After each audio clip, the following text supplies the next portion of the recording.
You ever wonder how you can have more energy or feel more passion in your life? Or do you feel tired a lot? What if I told you that you could take small steps that would affect your energy levels and how much passion you feel in your life? So one thing I get asked a lot by people is they say, "Hey, yo, Aaron, why do you have so much energy?" And I say, well, it's because I always just known that I have a lot of energy. I believe that however we define ourselves in life tends to be how we act, or how the kind of experience that we have. And I've always defined myself as having a lot of energy. So the one thing that I would say could be the most powerful thing if you're trying to have more energy or trying to understand how you can be more passionate about what you're doing is to understand and to define yourself as somebody that has a lot of passion, or somebody that has a lot of energy. And the way that you go about this is you understand, first off, the correlation between how you think and correlation to how you feel.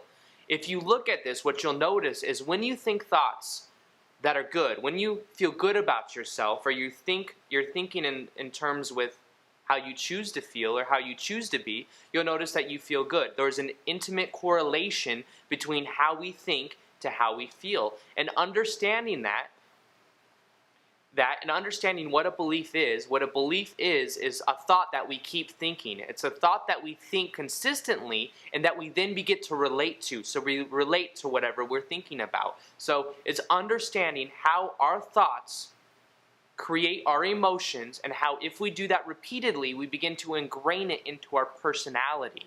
So I have always defined myself as somebody with a lot of energy, and because of that, I have a lot of momentum to where now I just have a lot of energy. So I'd say the most important thing that you can do towards giving yourself more energy is to be more consciously aware of the thoughts that you're thinking, and to become more consciously aware of how you can then choose the thoughts that you think to be in alignment with how you choose to feel. If you want to have more energy, start thinking in terms of what would the version of myself that has a lot of energy be thinking. You'd be thinking, I have more energy. And if you want to do this slowly, you can do that, because sometimes it's easier to believe it if it's gradual versus going from someone that's always lethargic to saying, I have a lot of energy. It might not be believable, but if you say, I have more energy today than I did yesterday, you'll see that you can do that, and you can begin to relate to that thought in a different way. And if you do this consistently enough, you'll begin to ingrain it in a part of your personality. You'll begin to literally become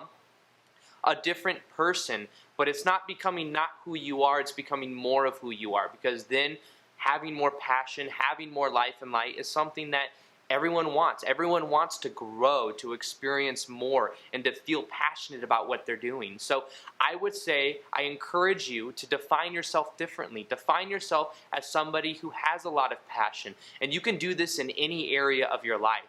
You can be aware of how you think about whatever it is, if it's money, if it's being passionate about a relationship, whatever it is. If you think differently about it and you begin to think in a more, that's why gratitude is such a powerful thing, is because gratitude gives you a certain feeling, and normally in order to feel gratitude, you have to be thinking the thoughts that are in alignment with that feeling. And the more that you do that, the more you cultivate that feeling until it becomes part of a relationship. You then have that relationship to whatever it is. If you feel abundant, abundance will be reflected back to you. That's how it works. That's how we create our reality, with the thoughts that we're thinking. And there's a lot of science and physics coming out showing and proving that what we think affects our external environment. So I'd say the most important thing is understanding how you're defining yourself and to relate to your environment in a different way. The next one is something you might say, oh, that sounds all well and good, but what if I do want to pick me up? There's nothing wrong with that. I would say that the best pick-me-up, though, is juicing. And I made a little bit of juice earlier today, and there's not much left because I've already been drinking it. But I put in it carrots, kale, spinach, celery, some other apples, other stuff as well. But juicing is such a powerful thing to do because it has a lot of natural phytonutrients in it. And phytonutrients have a lot of energy. There's living enzymes in there that help with energy levels, and it also is a good detox. It detoxifies the body. It's got a lot of antioxidants in it, so it's got a whole bunch of benefits. But if you want a pick-me-up that doesn't have a crash like Red Bull or something that makes you feel really good for 30, 45 minutes or even an hour or two, and then you crash for 2 or 3 hours, I recommend juicing. It takes a little bit of work having to put it into the juicer, or it's sometimes a little bit more expensive if you go to Whole Foods every day and get one. There's sometimes $7 or $8 each, but it's worth it. And it's definitely a good investment if you want to buy your own vegetables and juice yourself. So I'd say that the next thing that's very powerful to do is to juice if you do find yourself needing that pick-me-up. So the final thing that I want to say is if you want to have more passion in your life, understand that the things that you're doing, you can become more present with them. And it means making whatever you're doing an end in itself instead of a means to an end. So for example, if you were to do the dishes, you're doing the dishes normally to get the dishes done. It's an end in it, it's a means to an end.